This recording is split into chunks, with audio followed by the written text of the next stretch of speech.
The Gospel of Nicodemus, Messiah's descent into hell.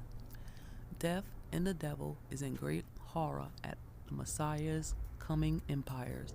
Death and her cruel officers, hearing these things, were seized with fear in their several kingdoms.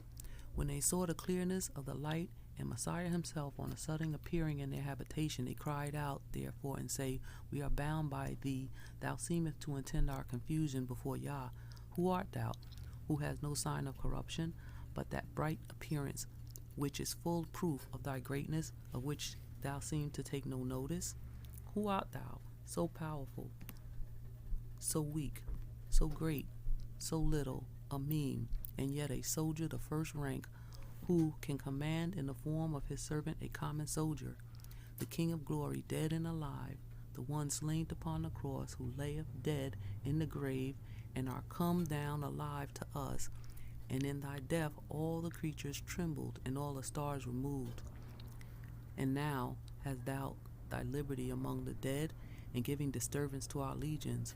Who art thou, who does release the captives that were held in chains by original sin, and bringest them into the form of liberty?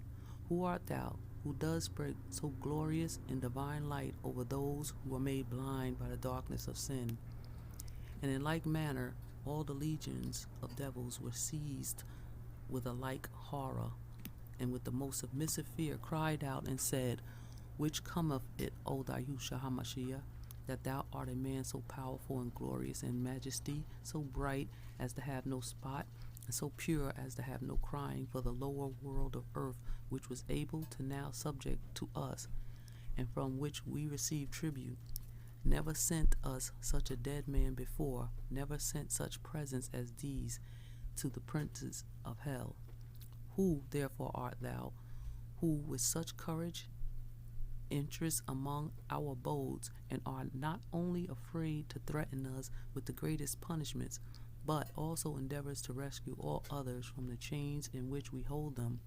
Perhaps I ought to that Yahushua, of whom Satan just now spoke to our prince, that by the death of the cross thou wert about to receive the power of death. Then the King of glory, trampling upon death, seized the prince of hell, deprived him of all his power, and took our earthly father Adam with him to his glory.